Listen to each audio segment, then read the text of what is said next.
Yeah, the Tom's chasing the hen.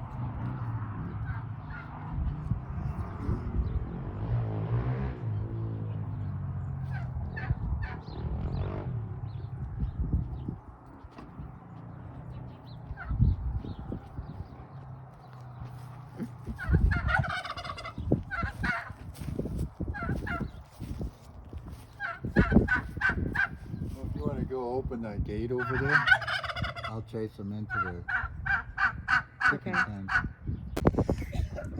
All right. This is going to be my winter update on the garden. This is Arcana. It's not looking so good because it's dormant for the winter, but I'm pretty sure it'll grow back. Here's our leghorns tearing up where we were going to put the garden. We actually have put manure from their chicken coops all the way up to about here. Everything's dormant over here. And currently we are trying to build a new cross fence, and some of our neighbors' turkeys showed up in our yard, in the side of our house, and we chased them in here, and we're trying to get a hold of our neighbors and see whose these belong to, and if nobody claims them, we'll put a sign up, and if nobody claims them, we'll just now have turkeys.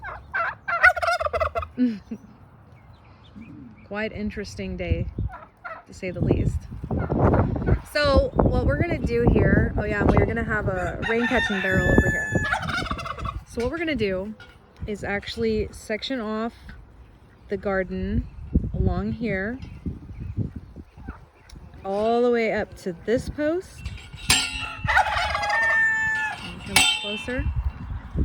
And then it's gonna cut over here to here, and then all the way over there, because this is our duck pond.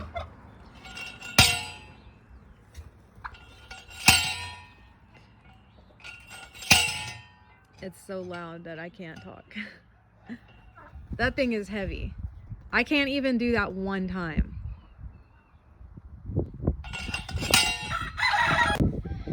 So originally we were trying to dig this up, and we got a lot deeper than it looks, but there is just a massive rock under this whole section. We even had our neighbor come over and try to help us dig it up with some of his machinery. We're gonna need a jackhammer, and until we rent one, we're using this little kiddie pond, and as you can see, the ducks just love to make the water really disgusting. So every now and then I take a bucket and I throw all the water in here, which the ducks also love, because I see the female especially, she'll come over here and just dig around for worms and bugs and stuff, and they like to eat the crickets. So I'm gonna empty this, and then I'm gonna slide it back over here, and then we're gonna refill it with some fresh water so my husband can come in with the fence, and he wants to put it up today. We got a whole bunch of fence for free, so hallelujah for that. And the best part is, next spring when we do this whole area garden, the chickens won't have access to it, because otherwise they were just like tearing everything up so bad. They tore up all my lavender over here. We're gonna have to buy some more lavender plants. This is our asparagus right here, mulberry.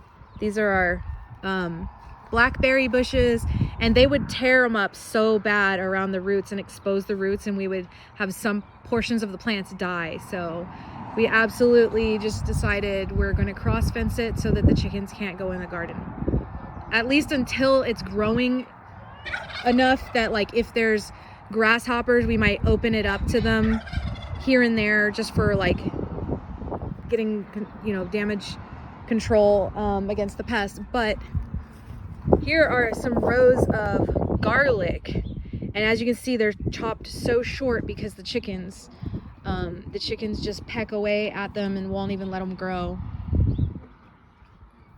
They are just like scratching everything up so bad. We also butchered and sold a lot of our chickens, and we don't use this coop for the chickens anymore. My husband needed a place to put his machinery, So we've turned this. She's a bad girl who's been escaping. She's an escape artist. So she's in here for the time being. But as you can see, the floor in here is just so amazing for the garden. This is well-aged chicken manure. We've already scraped it out of here though, so now it doesn't look so bad. We took wheelbarrow after wheelbarrow of aged chicken manure in here. I better close it or my husband will think that I'm gonna let her out. She needs her wings clipped because she was getting out. Over here we have one of our coops, and as you can see, the floor like this is what we're going. I would scoop it with my bare hands, but my hands are clean right now. We just take a shovel and we scoop off like a thick layer of this and sprinkle it in our garden in the winter time, and all the rain, and if it snows or whatnot, it'll just kind of seep it into the soil so that by the spring there's plenty of nutrients, especially nitrogen. So it'll have plenty of time to like break down. And we're gonna clean this one out. And then we've got a third coop over here that we need to clean out, and then we also have the goat pen.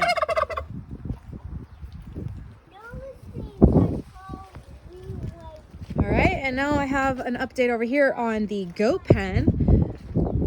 See, this guy's getting out. We finally expanded the goat pen over there. So I'll go around and I'll show you the new goat pen. They're staring at me. My husband said, make sure they know it's a redneck build. Okay. I said, I think they already figured that one out. So we've got this gate right here. Everything is always used with like salvaged material. Okay. This gate was to keep the chickens that got out from coming over to our raised bed.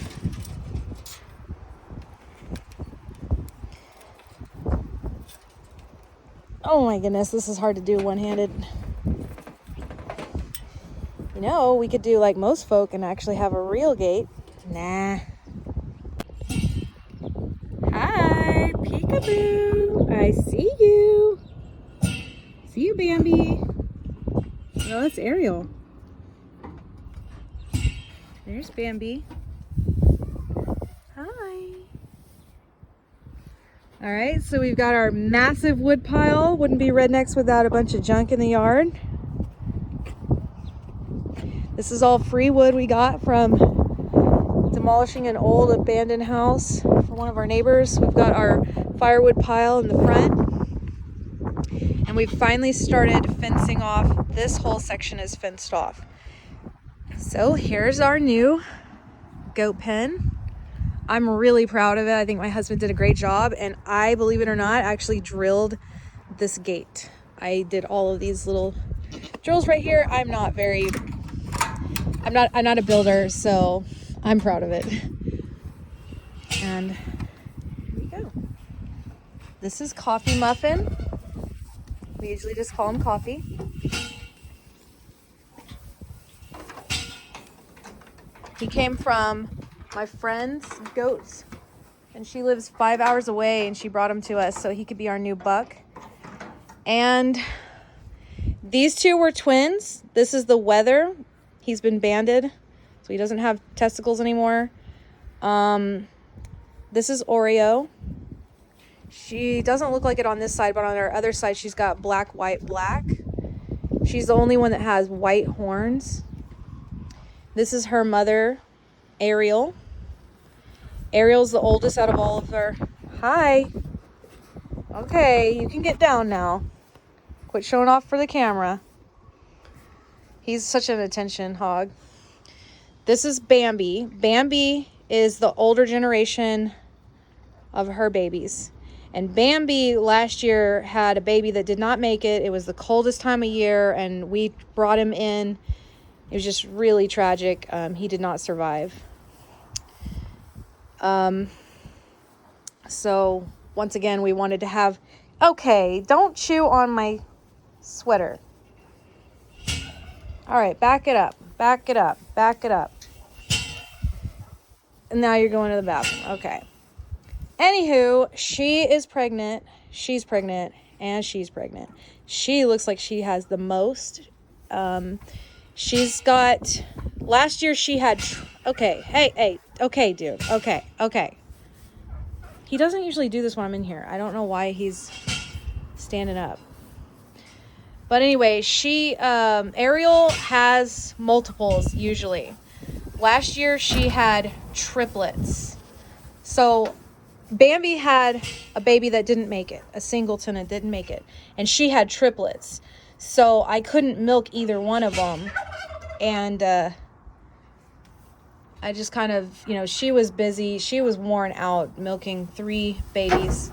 So I just left her alone. But I'm hoping with having 3 does pregnant that I can start milking 1 or more. And then I'll be making goat milk soap and goat cheese. All right, hey, cut it out, dude. I'm telling y'all, he's doing that just for the camera because he's not usually like that. My husband was gonna cut this metal off and line it up even with this, and I told him just leave it because it'll be really nice just keeping it more dry whenever there's a lot of rain, because it stinks. Like all of this hay and where they're going to the bathroom, once it gets wet, it smells so bad. But as you can see, there's like plenty of hay all over here. And once this has been aged really good, we come in here and we harvest all this manure with the hay mixed in. And we will also put this in our raised beds. We put it in our garden. So we are always coming in here and scraping all this top layer stuff off and using it.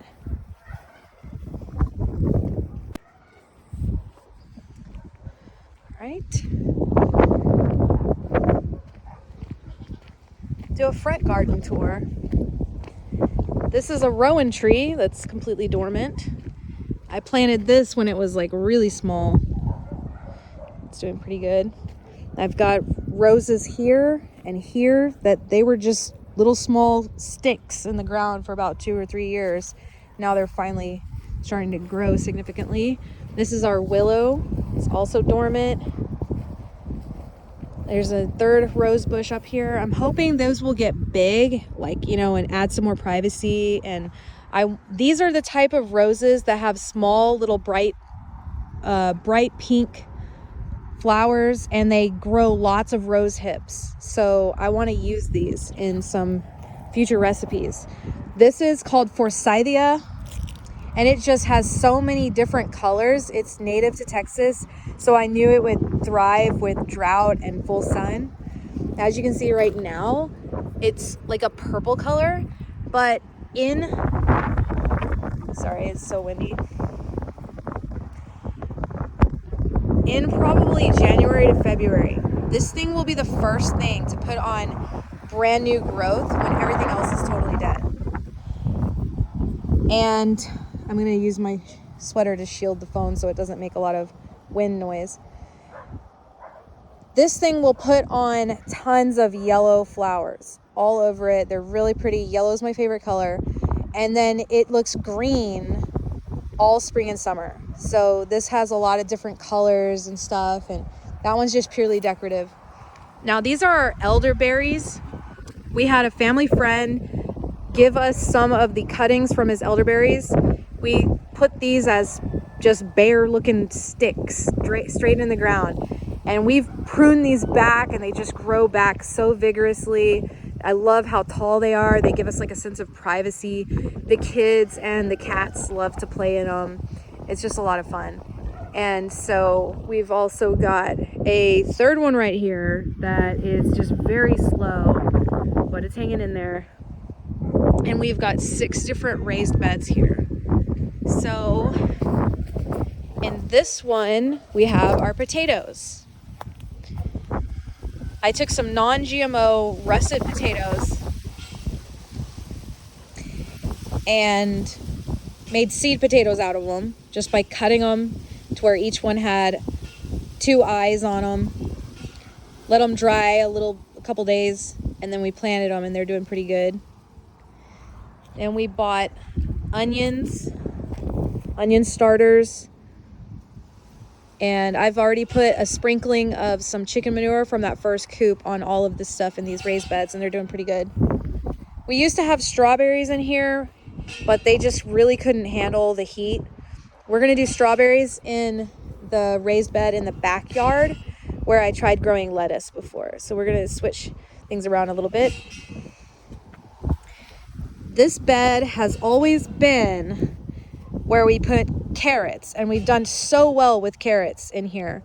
It's all overgrown with grass though. We're gonna just leave this one alone for now and till it up in the spring and probably do carrots again. But as you can see, it's kind of getting a little bit low. The level of the soil is low, so we'll have to fill it with some more. This one we don't have anything. I'm probably gonna do some peppers in the spring because they get full sun right here. And we've done peppers in some of these and they've done really well. So in this one we've got some garlic and some more onions. Over here, this whole section, I have tried so many different things trying to have a beautiful flower bed, but the weeds always outlast any kind of delicate little flowers that I've ever tried to grow.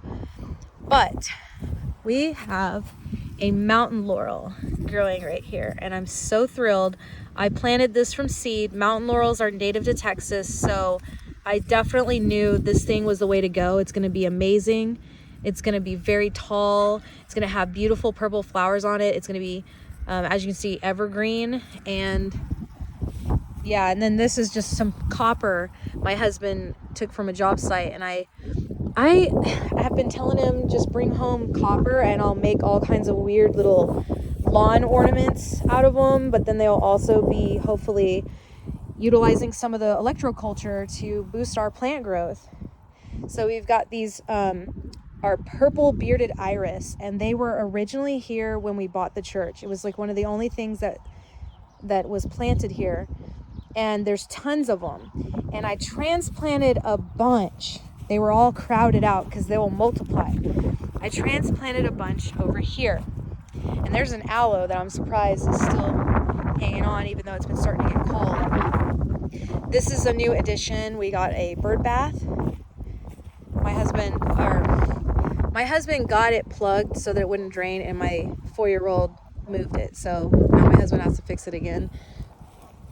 But here we have bearded iris, and I found some other bulbs that they're mystery bulbs. I don't know what they're gonna be, so they're all kind of planted in here too.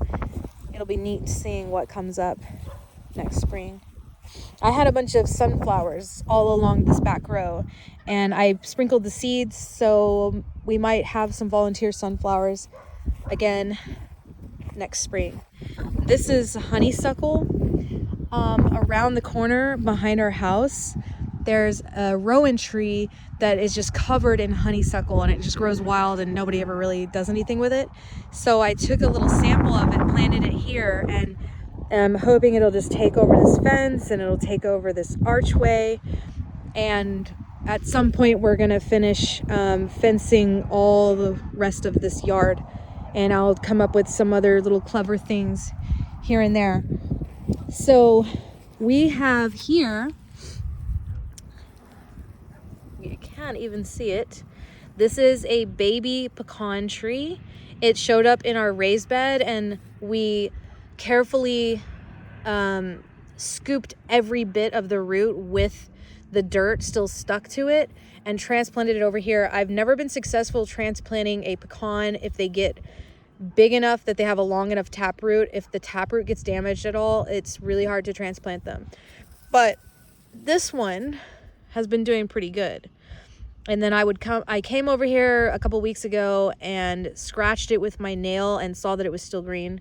So we've just got this to kind of insulate it a little bit and protect it over the winter. I'm hoping we'll have a pecan tree. This is a passion flower vine that hopefully didn't die. It might have died. It was getting eaten up by caterpillars covering the whole thing. but I would love to have passion fruit and passion flower.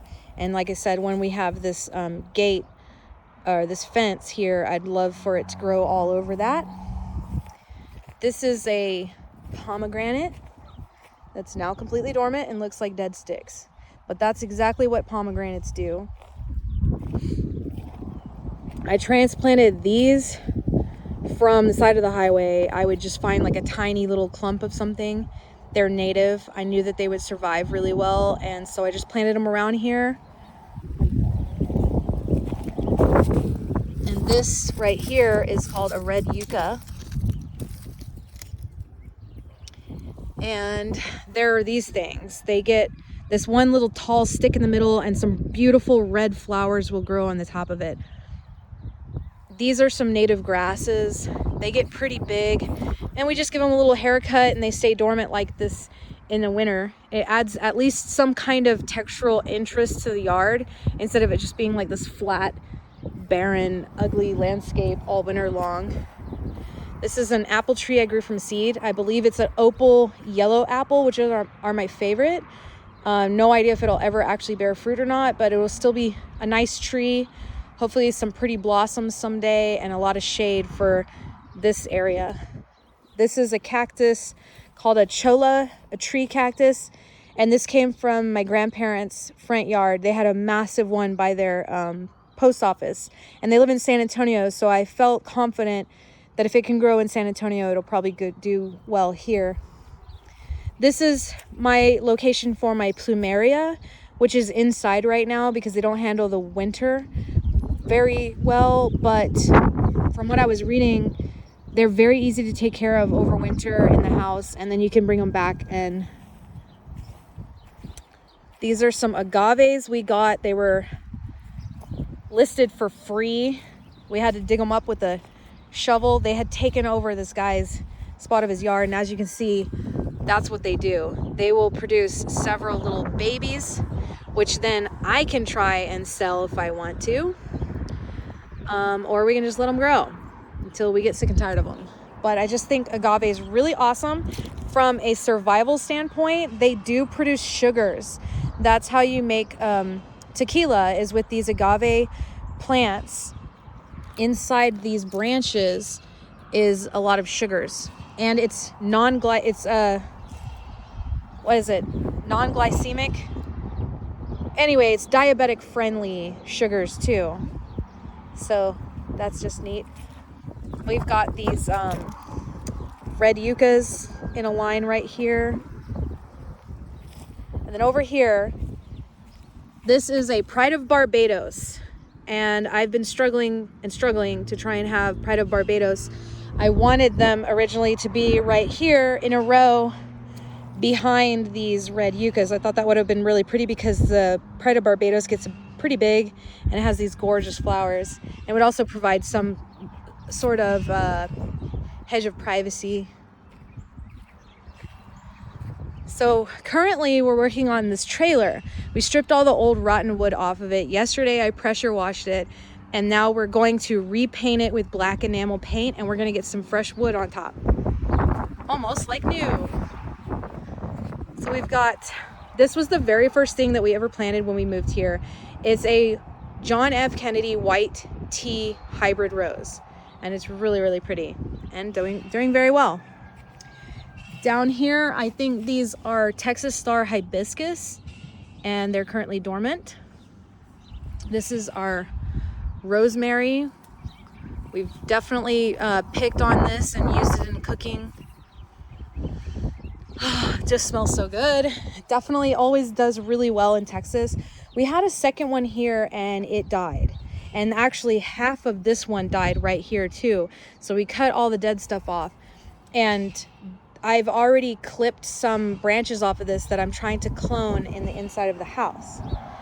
Now right here under this are some bananas. We found out that you can grow bananas in the ground, even in our zone, but you want to trim them down and keep them covered and well insulated over the winter. And I did check on them about a week ago. I took the tarp off, checked everything. There's hay, then there's towels, and then a tarp with bricks all the way around it, and they were still growing on the inside of that. Luna's staring at us. Luna!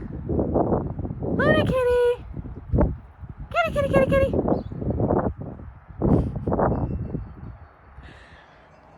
So those are doing good. Over here, this is garden sage. My son likes to clip these off. He brought some in the other day. We've harvested so much of this. I've even made pumpkin ravioli from scratch with a sage brown butter sauce, and it was really amazing. I usually grow bee balm right here, and it comes back every year, so there'll be some more bee balm.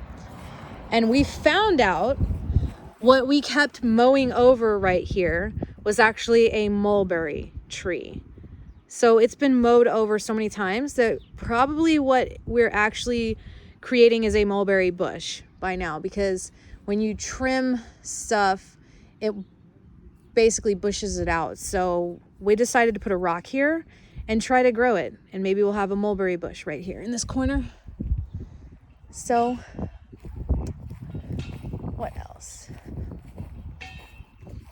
This is our persimmon right here. All the leaves fell off of it, and there's not much to look at. Dormant. But that was also a cutting. That was a gift. At the same time we got the elderberries. And this is the last thing that I'll share with you guys. Our plum tree. This is a Methley plum. That's M-E-T-H-L-E-Y. And apparently whatever it was grafted to was a peach tree, and it's starting to grow out of the bottom. So I pruned it to kind of like at least keep like some of those branches away from these branches. And we staked it up because it was crooked and leaning a little bit too far that way. So hopefully it will straighten. I made a little creek. Okay, so I take this little pot, I scoop out this, and just run it. Well, don't stand there. Don't stand where I'm doing it. And it's coming down this way. And it's flowing downhill, right? Because water doesn't flow uphill, it flows downhill. Okay, get out of there.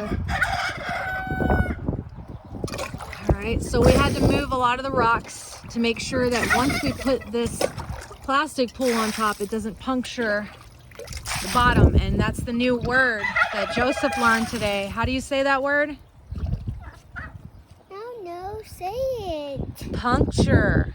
Puncture. What is a puncture? It means a hole underwater.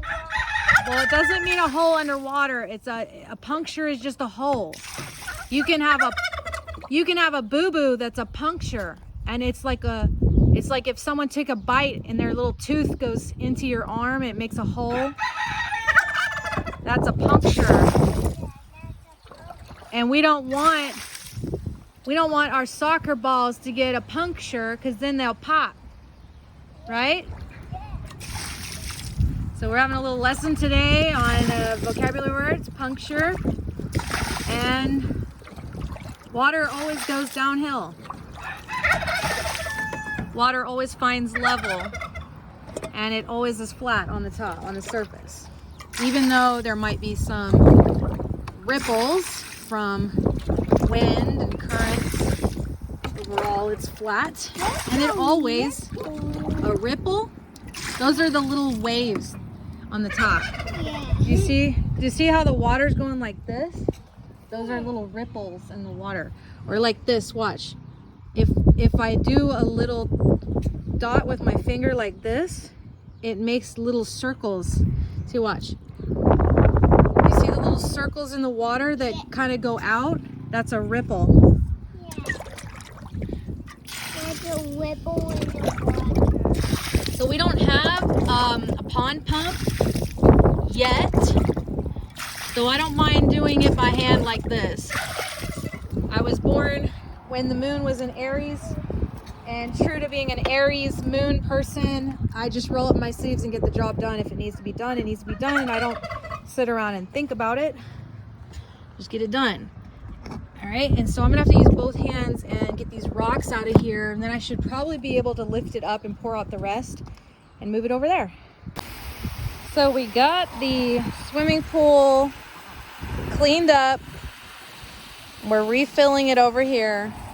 The ducks can't wait.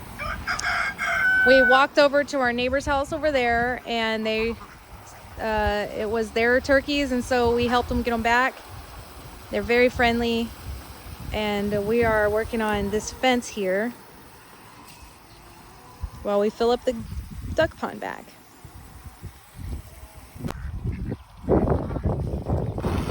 Hey! The ducks are excited. They're ready to get in there.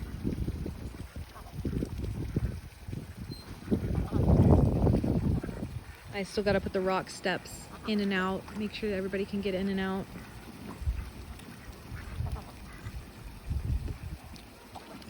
So then we're gonna fence from here to here to here. We've already got the fencing around here.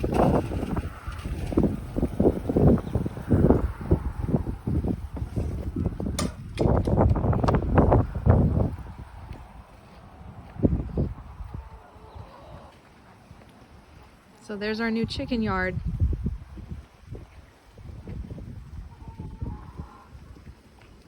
And it's gonna go around the ducks.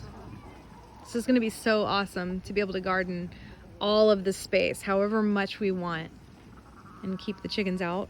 And we still have a little burn pit here in our patio. We can move this wherever we want. And then this side over here, probably on the other side of this area, we're gonna put a little duck house, little shelter for them. My husband butchers stuff over here on this tree in this area. So we want to still have access over there. And we might actually expand the goat pen even further on this side. We'll see.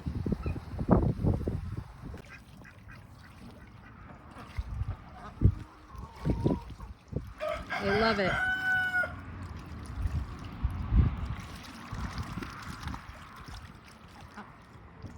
And they'll have it filthy nasty in no time at all.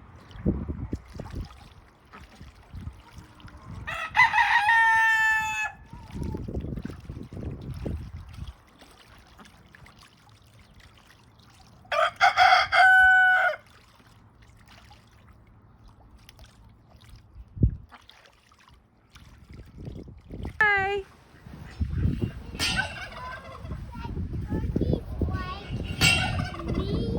Turkeys like you? Yeah. Cool. But they don't eat me. They don't eat you. Yeah. That's important. Yeah. Show me your new boots. What? Whoa! Don't they light up? Show me how they light up. You just stop. Oh, okay. I can see it. Barely. It's just not dark enough. Yeah, it's not good. All right. So that's our full winter garden tour. Now you know more than you've ever even wanted to know about our little small half-acre homestead. So if we can do it on a small scale like this, you can do it too. And once upon a time, I was living in an apartment, packing as many plants as I could into a small balcony, daydreaming of this very reality that I have right now. So don't give up on your dreams. All right. Stay blessed and highly favored. And don't forget to like, comment, and subscribe if you haven't already.